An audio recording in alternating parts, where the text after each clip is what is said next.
Cast is now starting. All attendees are in listen-only mode. Welcome, everyone.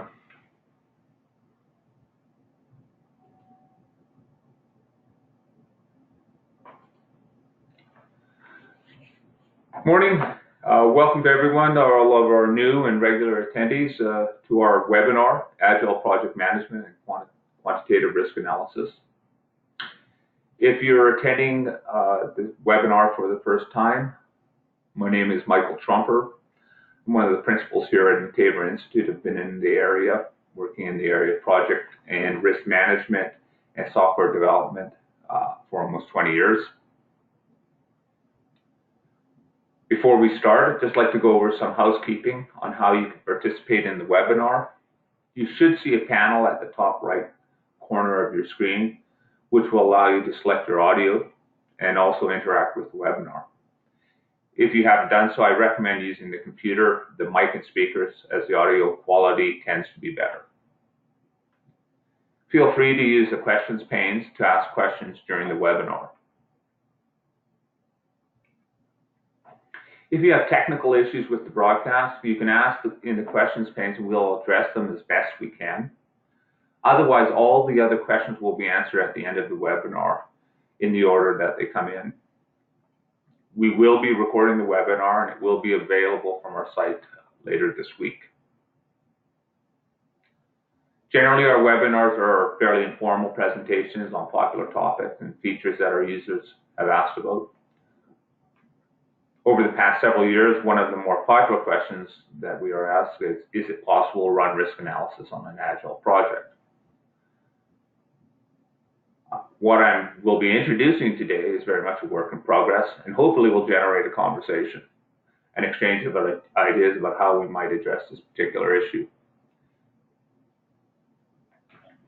In the webinar, I will go through to frame the issue and outline the proposed methodology, after which I will shift to a quick live demonstration of how we can do it at least in our software.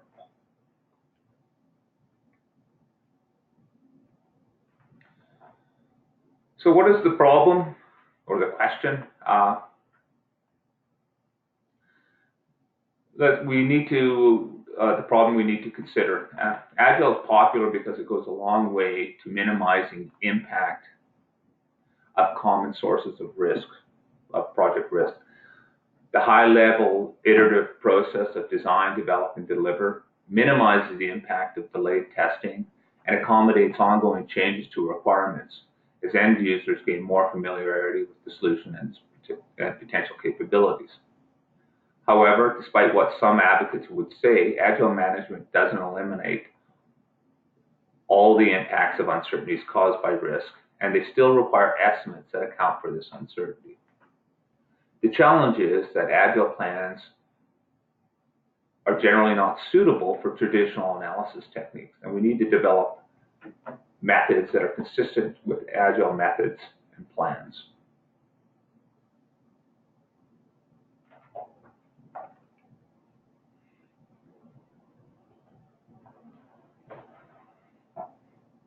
Another thing to consider is whether or not you should be considering risk analysis for Agile projects. Here are two sets of criteria that I put out as a rough guide. I'll admit our projects fall mostly into the probably not bin, with a few exceptions. Our development projects are based on new features that the team has decided to develop it. With no specific customer. But we believe it's going to give us, help us in our sales and marketing with the general, in the general market. With that in mind, developers provide a high-level estimate, and we develop using very short sprints until we decide we are done. We don't really, the money is coming out of our own pockets, so to speak. We're paying for it. We've decided that this is what we want to do, so it will go on, and I would call this an open loop project, where the project has the freedom to continue to develop until the feature is completed. But most projects do not fit this criteria. They are complex, are contractual, and are not open loop. Schedule or cost overruns will directly impact the project's success in this case. The need for estimates that account for uncertainty are required.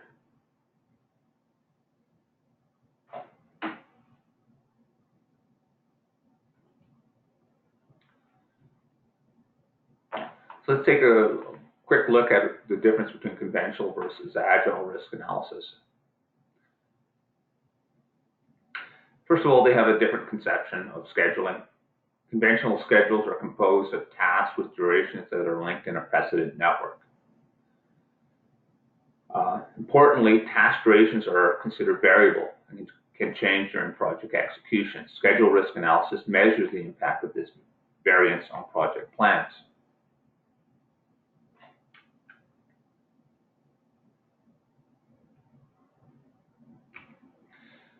To start the analysis, risks and uncertainties are assigned to the project plan. Uncertainties are assigned as 3-point estimates, low, base, and high with statistical distributions.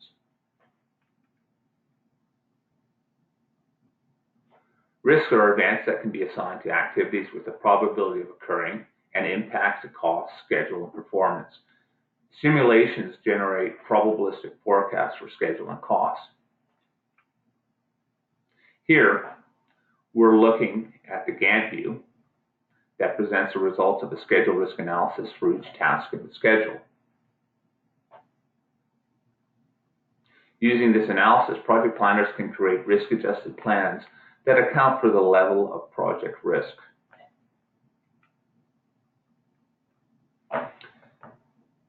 In comparison, though agile projects are subject to similar risks and uncertainties, they use sprints which have a set duration and they never vary. Each sprint contains multiple activities.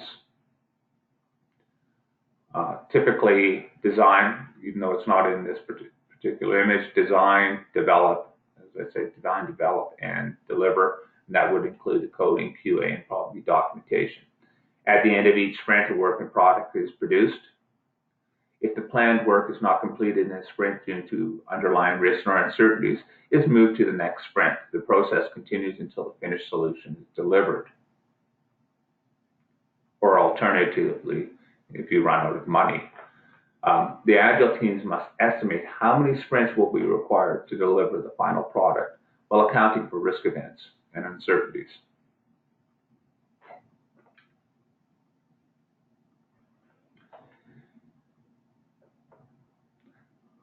So we'll just go into a quick example. Here, we can see a sample of an Agile plan that will use at least 4 sprints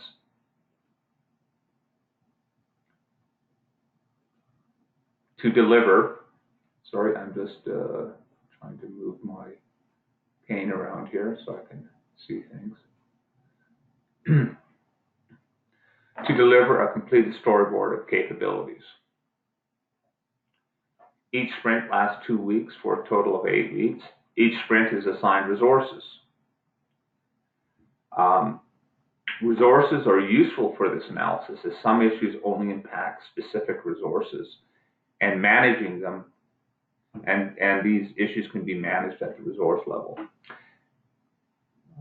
Adding deadlines can be a useful visual marker when you're looking at the results.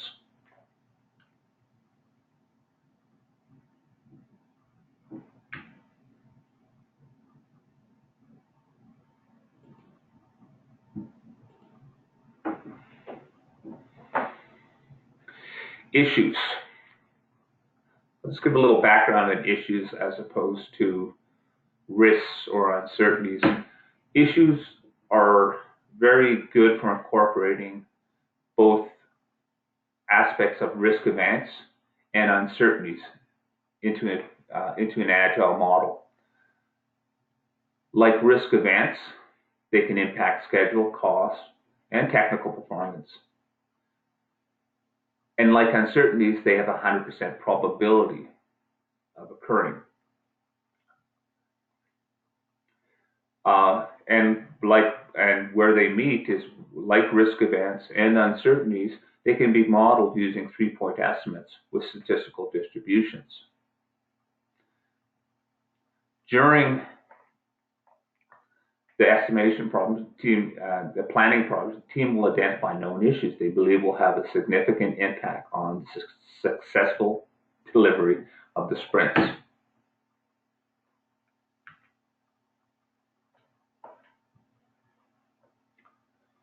Issues can then be assigned to the resources or the sprints.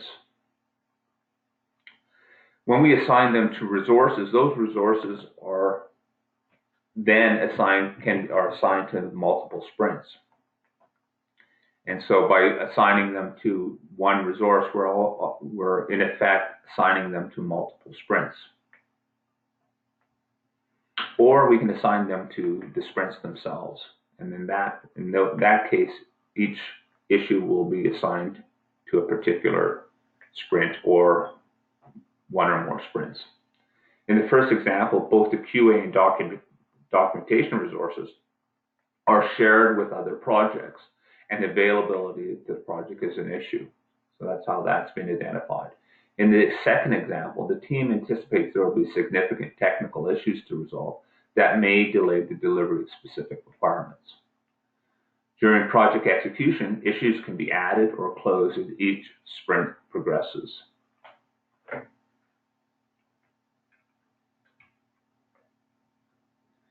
So at that point, we can run a simulation. In our particular software, we call this the result Gantt.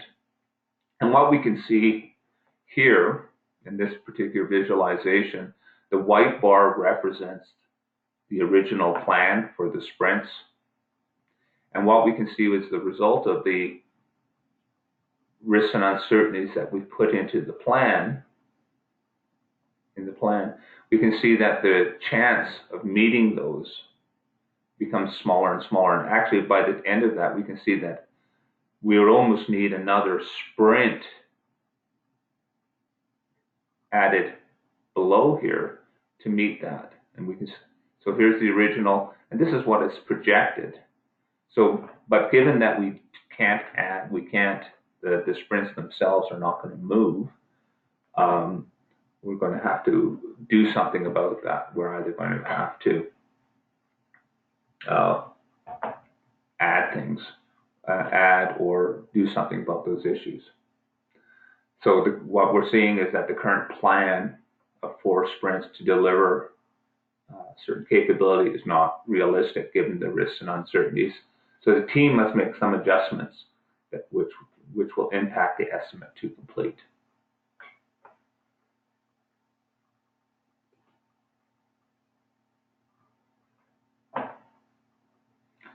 So in this stage, we're going to adjust the plan and revise the estimate. So the team can consider 2 options to increase the chance that capabilities will be delivered on time and within budget. Option A is to add an additional sprint, as the likelihood of delivering 4 sprints, as we saw, is too low. This will increase the duration of the project estimate. Option B is to minimize the impact of the issues. Examples might be to add an additional resources or schedule additional time on a test server. Mitigating these issues will add additional costs to the project estimate.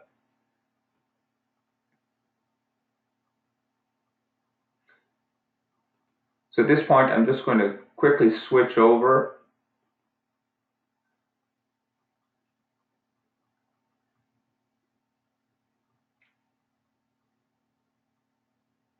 to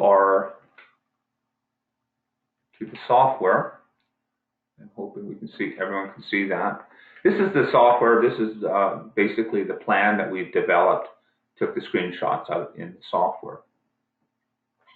What we can see here is that we've developed 4 sprints. They do have a precedent network, but really that's just to say that one will occur. We're planning them, they will occur after another. We're not using it in the same sense that we do in traditional scheduling, where we're believing that one is going to push out the other depending on how long they will take. And as you mentioned, we did put these little markers in here They're called deadline markers, which give us just a visual marker to show where the original cutoff of those were, as opposed to what the results show. In addition, we have resources, and we put three resources into the system, into the project plan. We have developers, we have QA, and we have documentation. And we've given a rate just so we'll have a time-dependent cost that will generate some costs in the system through the analysis. As part of the estimating process,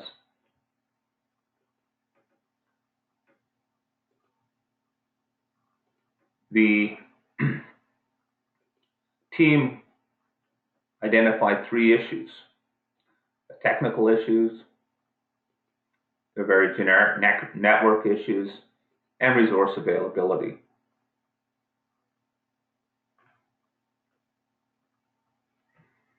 We go back, and these have been assigned, and we can actually see here, this is the results of the analysis. We go back into here, and we look at each one, look at each sprint, we can see the risks that are assigned to it. So we can see that we have the technical issues, and the technical issues, oh, there we go, have been assigned to, oh, okay, just let me, I'm just going to put this down a little bit. It's running basically in Monte Carlos every time we sort of look at something. Technical issues, so they've been assigned to there. We've also assigned, we also on the QA and the documentation, because they're resources, and we have some concerns about whether or not they will be available. We've identified that on QA, they have a network issue. So basically getting the access to the code, being able to run tests using the network, broadband availability, etc. They've noticed that. So we've assigned to the QA, we've assigned this network issue. To the documentation, we've done the same too. We also have a risk here. And what this does is broadcasts these risks, which is it's a risk, but it's an issue because it's being run at 100%. We consider it an issue at 100% probability. It's being broadcast to all of the sprints that these resources here are assigned to that have these risks. So if we look at here, and we can look at the resources, and we can see that these resources, the QA and documentation, that those issues are being we call it being broadcast to all of the activities that these are assigned to. Once we run that analysis,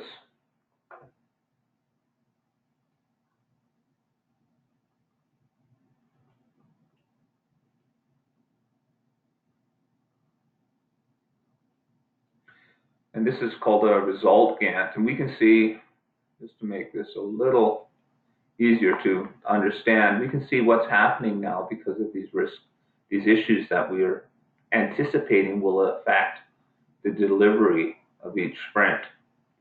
And what we can see right now, and this is actually a pretty good thing, we can see that actually here's the original, and this is what the expected result of those risks will be, risks and issues.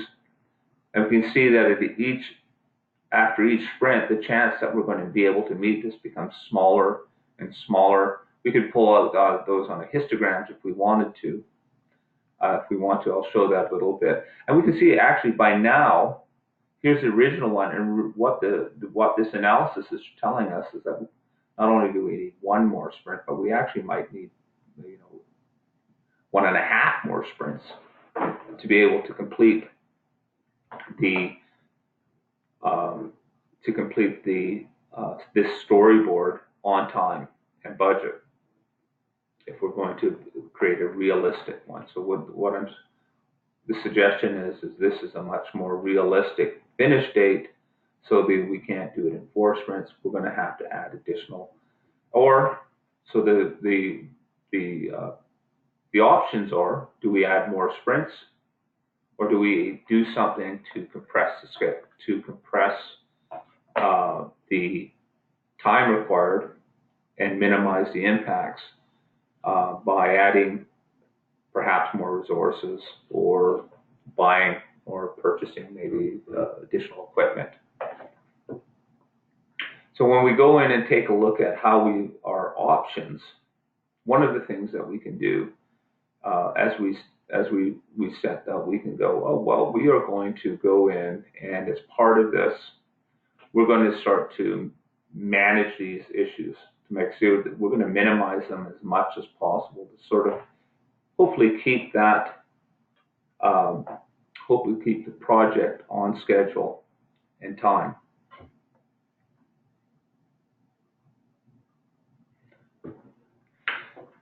So on the technical issues, if we look here, they're technical issues, and they are something that the team has decided cannot be managed. So it has to be accounted. It's going to have, when they put out their estimate, they're just going to have to account for those, because a lot of times it's just you come into a difficult technical issues, and it just we're not quite sure how much time it's going to take. Sometimes you have developers might have a eureka moment, and it resolves itself very quickly. Sometimes it's just going to be more difficult and take more time. And in fact, because of that, that just means that if it doesn't get solved in one time, it just gets moved on to the next sprint as Agile would, as the Agile process allows for. But we do see here that we're going to minimize, and one of those ways we're just going to put in plans. And what we've done is we've created a couple mitigation plans and or plans to address these issues. One of them is we're going to assign additional QA and documentation resources to the sprints. So we're going to make them available, whether that means hiring additional resources, or just assigning within the various pool to make sure that they address this issue. It's riskier with resource availability. That's going to cost us an extra $10,000 over this plan right here. And the second one is we're going to purchase additional network bandwidth. And because the network issues has been identified that there's a bandwidth issue the teams are provided, we're going to have to purchase more on that from the IT group that's supporting this development program. It's going to cost us an additional $500. And we have a little bit of an action plan here, which just says meet with who's going to be doing it, and we're going to negotiate, and also he's going to negotiate with the IT group, and we have who's it's assigned to. We can actually then, once it's completed, and we can close it down once it hits 100%, we can close that down. So we want to make sure, and we actually put, and when we assign it to the issues,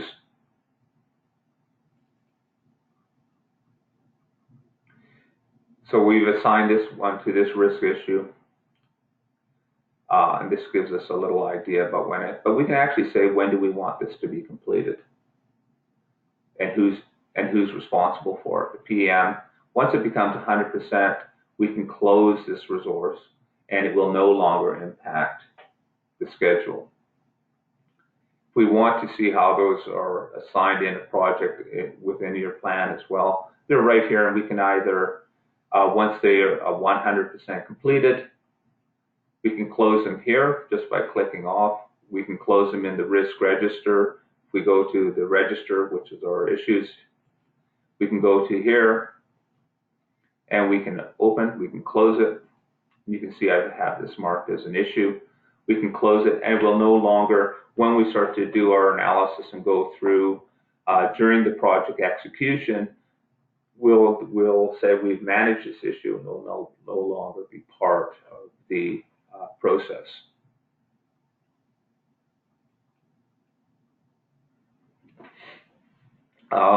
And we can see, just from here, as we go through, so during project execution, as we develop a plan, as we go to the Scrum. When you go to a Scrum, you can quickly go in and say we've discovered we found a new issue. This morning has been reported. We're going to drop it right in here, and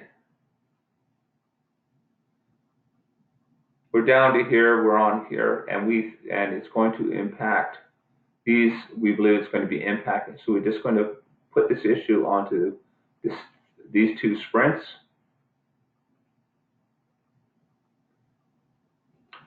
They're going to be a relative delay.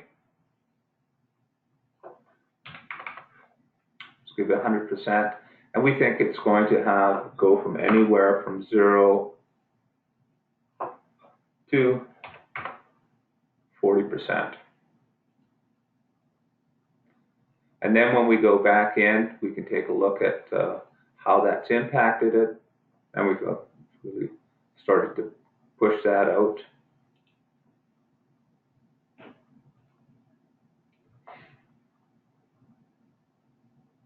And here we see this new issue has been assigned to there.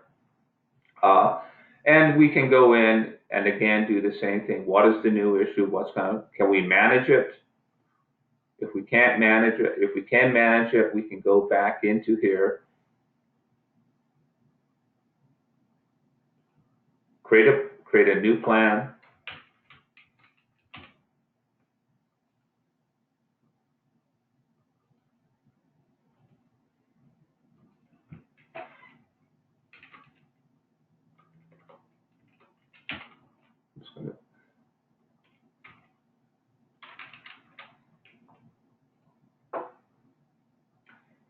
Once we assign it, we can go in and they say, well, we're going to go in and into that particular issue.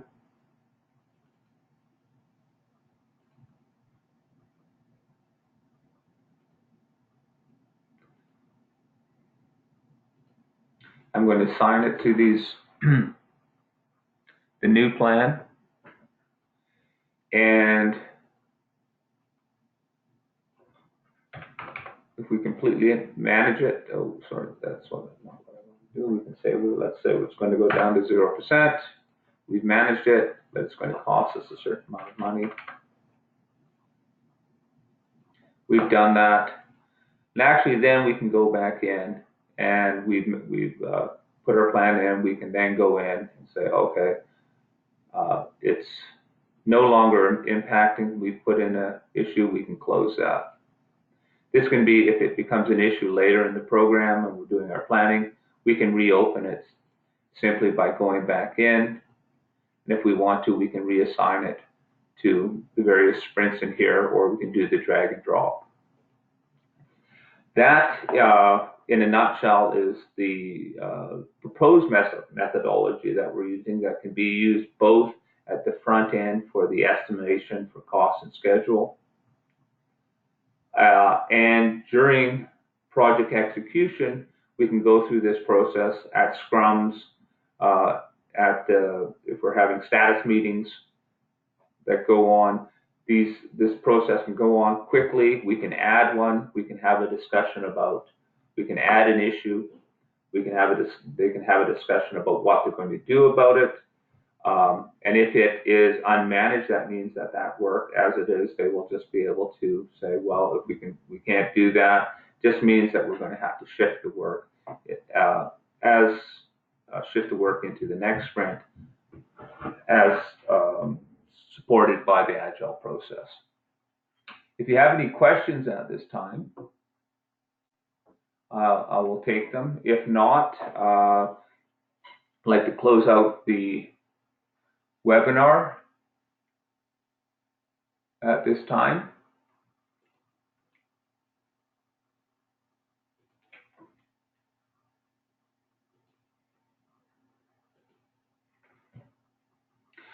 Here's some additional resources. We are going to be posting, we have a video, we're going to have a blog on this particular subject. We'll be posting on our various social media sites. If you'd like to contact me directly, here's my contact details.